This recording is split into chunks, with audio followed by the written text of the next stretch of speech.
तहरीक लब्बैक पाकिस्तान का कहना है कि हुकूमत ने तहरीक के सरबराह हाफिज साद रिजवी के खिलाफ रेफरेंस FRB से वापस लेने के लिए दरख्वास्त लिख दी है। तो आपको अपडेट कर रहे हैं। तहरीक लब्बैक पाकिस्तान के ज़राए का ये कहना है कि हुकूमत ने तहरीक के सरबराह हाफिज साद रिजवी के खिलाफ रेफरेंस FRB से वापस लेने के लिए दरख्वास्त लिख दी है। अहम खबर से आपको अपडेट कर रहे हैं। तहरीक लब्बैक पाकिस्तान के ज़राए का कहना है कि हुकूमत ने तहरीक के सरबराह हाफिज साद रिजवी ने के खिलाफ रेफरेंस FRB से वापस लेने के लिए दरख्वास्त लिख दी है। तहरीक लब्बैक पाकिस्तान के ज़राए का ये कहना है कि हुकूमत ने तहरीक के सरबराह हाफिज साद रिजवी के खिलाफ रेफरेंस FRB से वापस लेने के लिए दरख्वास्त लिख दी है। तहरीक लब्बैक और हुकूमत के दरमियान मुज़ाकरात का ये मामला है और इसी में पेशरफ जो है वो सामने आ रही है। तहरीक लब्बैक पाकिस्तान के ज़राए की जानिब से अब ये कहा जा रहा है कि हुकूमत ने तहरीक के सरबराह हाफिज साद रिजवी के खिलाफ रेफरेंस FRB से वापस लेने के लिए दरख्वास्त लिख दी है। मुआहिदा हुआ था हुकूमत पाकिस्तान और तहरीक लब्बैक पाकिस्तान के दरमियान और पहले उनको 4 शेड्यूल से और उनके नाम के साथ जमात के नाम के साथ कलअदम को पहले हटाया गया और सर्कुलेशन के ज़रिए इसकी मंजूरी ली गई, जिसके बाद इनके जो दीगर कारकुनान थे तहरीक लब्बैक पाकिस्तान के और उनके जो शुरा अरकान थे उनकी रिहाई का अमल देखने में आया। और अब तहरीक लब्बैक पाकिस्तान के ज़राए का ये कहना है कि हुकूमत ने तहरीक सरबराह हाफिज साद रिजवी के खिलाफ रेफरेंस FRB से वापस लेने के लिए दरख्वास्त भी लिख दी है। मजीद जानेंगे हमारे नुमाइंदे फ़हाद भट्टी हमारे साथ मौजूद हैं। फ़हाद, क्या कहना है ज़राए का? जी बिल्कुल, ज़राए का कहना है हुकूमत ने तहरीक लब्बैक के सरबराह हाफिज साद हुसैन रिजवी के खिलाफ फेडरल रिव्यू बोर्ड से दिया गया रेफरेंस जो है उसको वापस लेने के लिए दरखास्त लिख दी है, जिस पर हुकूमत की जानिब से जो फेडरल रिव्यू बोर्ड को साद हुसैन रिजवी की मज़ीद 9 माह नजरबंदी के लिए रेफरेंस भेजा गया था रिव्यू बोर्ड में, वो वापस लेने के लिए जो है वो दरखास्त लिखी गई है। हाफिज साद हुसैन रिजवी के खिलाफ जो है वो फेडरल रिव्यू बोर्ड ने रेफरेंस भेजने का जो फैसला है वो कलअदम करार देने के बाद किया गया था, जबकि रेफरेंस वापस लेने का जो फैसला है वो TLP से होने वाले मुआहदे के तहत किया जा रहा है, क्योंकि तहरीक लब्बैक के साथ जो हुकूमत का मुआहदा हुआ था उसमें मुख्तलिफ जो है वो शिकें रखी गई थी, जिसमें सबसे पहले हुकूमत की जानिब से तहरीक के साथ जो है वो कलअदम का बजट आया गया। उसके बाद जो है वो नजरबंदी खत्म करने के लिए जो है वो नोटिफिकेशन जारी किया गया। 4 शेड्यूल से जो है वो हाफिज साद हुसैन रिजवी का नाम खारिज किया गया और फिर जो है तहरीक लब्बैक के कारकुनान जिनको मुल्क भर की मुख्तलिफ जेलों में जो है वो नजरबंद किया गया था उनको रिहा किया गया। और आहिस्ता आहिस्ता जो है वो तमाम जो मुआहिदा है पूरा मुआहिदा जो है वो उस पर अमल दरामद शुरू किया जा रहा है। पहले 50% मुआहिदा मुकम्मल होने पर तहरीक लब्बैक के जो धरना है वजीराबाद से खत्म हुआ और वो तमाम कारकुनान वापस लाहौर में जो है वो अपने मरकज से बाहर आए। और अब जो है ये फैसला किया गया है हुकूमत की जानिब से कि जो रेफरेंस के लिए फेडरल रिव्यू बोर्ड में जो रेफरेंस दिया गया था उसको जो है रेफरेंस वापस लेने के लिए जो है वो दरखास्त दी गई है।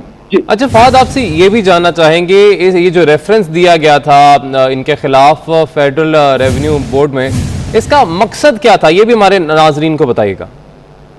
फेडरल रिव्यू बोर्ड में रेफरेंस देने का मकसद ये था कि जो तहरीक लब्बैक के सरबराह हैं हाफिज साद हुसैन रिजवी उनकी नजरबंदी को जो है वो मजीद 9 माह तक बढ़ाया जाए, मजीद 9 माह उन्हें जो है वो नजरबंद रखा जाए, क्योंकि पहले 3 माह नजरबंद रखने के लिए रेफरेंस दायर किया गया था और अब 3 माह मुकम्मल होने के बाद जो है वो मजीद 9 माह तक नजरबंद रखने के लिए फेडरल रिव्यू बोर्ड को हुकूमत की जानिब से ये रेफरेंस दायर किया गया था। और फेडरल रिव्यू बोर्ड से जो है ये फैसला किया जाता है कि नजरबंद किया जाएगा या नहीं किया जाएगा। तो रेफरेंस लेने के लिए जो है वो दरखास्त दायर की गई है रेफरेंस वापस लेने के लिए। तो फेडरल रिव्यू बोर्ड की जानिब से ही पहले जो है वो 3 माह नजरबंदी का नोटिफिकेशन। ठीक है फ़हाद, आप हमारे साथ ही रहेगा। फेडरल रिव्यू बोर्ड से ये दरख्वास्त लिखी गई है और रेफरेंस वापस लेने के लिए हुकूमत की जानिब से अब ये दरख्वास्त लिखी गई है। इसी पर बात करेंगे। नवीद चौधरी साहब सीनियर तज्ज़ियाकार हमारे साथ मौजूद हैं।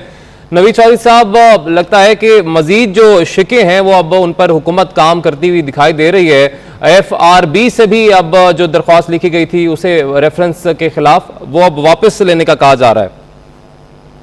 जी, ये मैं समझता हूँ कि हर हवाले से खुशाइन अमर है कि जब मामला तय पा चुके हैं और एहतजाज भी समेट दिया गया है तो तयशुदा मुआहदे पर अमल दरामद होना चाहिए। उस मुआहदे में बुनियादी शर्त यही थी कि हाफिज साद रिजवी साहब को अब रिहा किया जाएगा। अदालतें तो पहले ही उनको जेल में रखने के हक में नहीं थी, जजमेंट्स आ चुकी थी, लेकिन हुकूमत रेफरेंस भिजवा रही थी बार बार। और रिव्यू बोर्ड में आपने खुद ही बताया है अभी कि वो फिर उन्होंने रेफरेंस भेज दिया था कि मजीद 9 माह नजरबंदी इनकी होनी चाहिए, जबकि हमारी जो आला अदलिया है वो वाज़ेह तौर पर कह चुकी थी कि इसका कुछ जवाब नहीं है। एक जवाब ढूंढा बदल आला अदलिया पहले ही कह चुके थे कि इसका कोई जवाब है नहीं और 9 माह मजीद नज़रबंदी के लिए ये दरख्वास्त दी गई थी, उनके खिलाफ रेफरेंस दिया गया था। पाकिस्तान तहरीक लब्बैक के सरबराह हाफिज साद रिजवी के खिलाफ ये रेफरेंस भेजा गया था FRB को, जो कि अब वापस लेने के लिए हुकूमत की जानिब से दरख्वास्त लिख दी गई है। पहले 3 माह की नज़रबंदी की गई थी, जिसके बाद 9 माह की मजीद नज़रबंदी के लिए दरख्वास्त दी गई थी। नवीद चौधरी साहब हमारे साथ ही मौजूद है, राब्ता बहाल करने की कोशिश करेंगे। हमारे नुमाइंदे फहाद भट्टी भी हमारे साथ मौजूद है। अपने नाज़रीन को हम अपडेट कर रहे हैं कि तहरीक लब्बैक पाकिस्तान के ज़राए का ये कहना है कि हुकूमत ने तहरीक के सरबराह हाफिज साद रिजवी के खिलाफ रेफरेंस FRB से वापस लेने के लिए दरख्वास्त लिख दी है। रिव्यू बोर्ड को यह दरख्वास्त लिखी गई है हुकूमत की जानिब से, और जो रेफरेंस उनके खिलाफ दायर किया गया था हाफिज साद रिजवी के खिलाफ, वो वापस लेने के लिए अब ये दरख्वास्त दी गई है। जो मुआहिदा हुआ था उसके ही अब ये समरात हैं वो सामने आ रहे हैं, उसी पर अमल होता दिखाई दे रहा है। और आहिस्ता आहिस्ता जैसे जैसे ये डेवलपमेंट सामने आ रही है तो तब डिस्क्लोज हो रहा है कि उस मुआहदे में क्या कुछ चीज़ें शामिल थीं। जैसा कि हमने पहले देखा कि 4 शेड्यूल से जो था वो नाम निकाला गया, साथ ही साथ कलअदम का लफ्ज़ हटाया गया, कारकुनान को रिहा किया गया, मजलिस शुरा के जो अरकान हैं उनको भी रिहा किया गया, और अब एक और जो है ये अमल दिखाई दिया है हुकूमत की जानिब से। मुआहदे पर यकीनन अमल दरामद हो रहा है। नवीद चौधरी साहब से हमारा राब्ता बहाल हुआ है। नवीद चौधरी साहब, जैसे कि यकीनन आप कह रहे थे कि बहुत बेहतर फैसला हुआ कि मुआहदा तय पा गया और अब जो मामलात हैं वो आगे बढ़ रहे हैं इन द राइट डायरेक्शन। जी बिल्कुल, बुनियादी शर्त भी यही थी, और जब पाकिस्तान की सुपीरियर जुडिशरी ने इस पर अपनी राय दे दी थी कि हाफिज साद रिजवी साहब को पाबंदे सलासत रखने का कोई जवाब नहीं है कानूनी, तो ये इट्सल्फ गैर कानूनी कार्रवाई थी। ये तो अदालतों की तरफ से मामला आ गया था और हुकूमत ने देर आए दुरुस्त आए मैं कहूँगा, चले कोई बात नहीं, उन्होंने लेट भी किया लेकिन बड़ा अच्छा फैसला कर लिया। 4th शेड्यूल में से नाम भी निकाल लिए और रिव्यू बोर्ड में से दरखास्त जो अपना रेफरेंस में जो आया था वो वापस ले लिया, इसका कोई जवाब नहीं था। बहरहाल अब उन्होंने ले लिया है तो हम समझते हैं कि खुशाइंद है। अब मामला को सियासी अंदाज में, जमहूरी अंदाज में आगे बढ़ाना चाहिए, और जब मुआहदा हो चुका है तो उसकी तमाम शिकों पर खुलूस नीयत के साथ अमल दरामद करना बहरहाल जिम्मेदारी है हुकूमत की, और उसे ये जिम्मेदारी पहले ही पूरी करनी चाहिए थी। लेकिन मैं फिर कहूंगा कि फिर भी देर से भी मामला हुआ तो ये खुशाइंद है। मामला तब बहुत बेहतरी की तरफ जाने बढ़ गए हैं। मामला यकीनन अब बेहतरी की जानिब रवा दवा है, बेहतरी की जानिब गामजन है। नवीद चौधरी साहब हमें इस पर अपनी राय दे रहे हैं। अपने नाज़रीन को एक दफ़ा फिर से हम अपडेट करते चलें।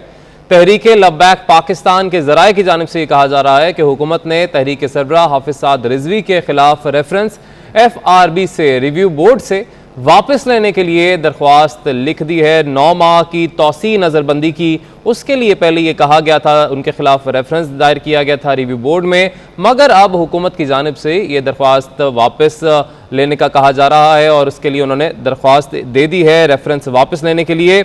और अपने नाज़रीन को बताते चलें कि पाकिस्तान तहरीक लब्बैक और हुकूमत के दरमियान जो मुआहदा हुआ था उसी पर अब अमल दरामद होता दिखाई दे रहा है, जो कि यकीनन हम कह सकते हैं कि मस्बत इकदाम है। और जिस तरह से नवीद चौधरी साहब ने भी कहा कि जो सियासी तौर तरीका है उसी के मद्दे मुताबिक, जमहूरी तौर तरीके के मद्दे मुताबिक ये तमाम तर मामला तय पा रहे हैं और खुलूस नीयत से ये मामला तय पा रहे हैं। नवीद चौधरी साहब, क्या लगता है आगे जाके अगर इसी तरीके से मामला बरकरार रहे और जो ये मुआहिदा है उस पर अमल दरामद होता रहा, कितने मस्बत असरात आइंदा इलेक्शंस पर भी आप इसके देख रहे हैं? कि हमने 2018 में तहरीक लब्बैक की उठान देखी थी कि बड़े अच्छे वोट से उन्होंने दिए पूरे पाकिस्तान में, और कराची में सीटें भी उन्होंने जीती और हर जगह काबिल जिक्र उनके वोट से। तो एक जो पोलिटिकल जो उनकी स्ट्रेंथ है वो तो पहले एस्टेब्लिश हो चुकी है। तो मेन स्ट्रीम के अंदर आगे सियासत जब की जाएगी तो उसका बुनियादी सियासत का मतलब क्या? सियासत का मतलब है मुल्क को मसाइल से निकालने के लिए जद्दोजहद करना। तो यकीनन ऐसी जमातें भी जो दीनी रुझान रखती हैं वो अगर मेन स्ट्रीम पॉलिटिक्स में आ जाती हैं और मुल्क की सिम को दुरुस्त करने के लिए अपना किरदार अदा करती हैं तो इससे बेहतर कोई बात हो ही नहीं सकती। तो हमें कॉन्स्टिट्यूशनल लीगल जो हमारा फ्रेमवर्क है उसका हिस्सा बनना चाहिए और पोलिटिकल प्रोसेस का हिस्सा बनना चाहिए तमाम सेक्टर बातों। अच्छा नवीद चौधरी साहब, ये भी आप बताइएगा कि अब यकीनन खुश असलूबी से मामला तय पा तो गए हैं और आगे भी बढ़ रहे हैं, मगर ये चीज़ें ऐसे ही बरकरार रहें इसके लिए जो मीडिएटर्स थे, जिस तरह से मुफ्ती मुनीब साहब की हम बात करें और दीगर अफराद जो कि अभी भी शायद मंजर आम पर नहीं आए हैं, उनको मज़ीद कितना किरदार अदा करना पड़ेगा कि ये मामला ऐसे ही खुश असलूबी से चलते रहें?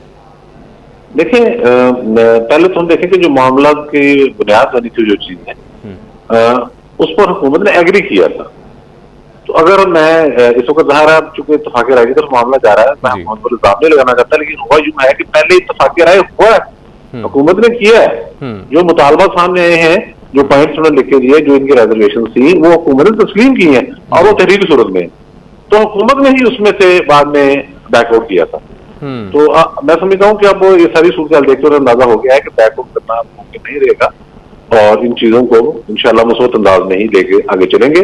और जो जिन लोगों ने सालसी का किरदार अदा किया है, यकीनी तौर पर उनका किरदार तो मौजूद रहेगा और रहना भी चाहिए। समझे कि आप वो बड़े हैं और बड़ों का रोल रहेगा तो सबके लिए उसमें एक खैर बरकत की बात होगी। यकीनन खैर बरकत की बात होगी। बहुत शुक्रिया नवीद चौधरी साहब, आप हमें इस पर अपनी राय दे रहे थे। फात भट्टी हमारे नुमाइंदे हमें इस पर तफसीलन अपडेट कर रहे थे। आपका भी बहुत शुक्रिया।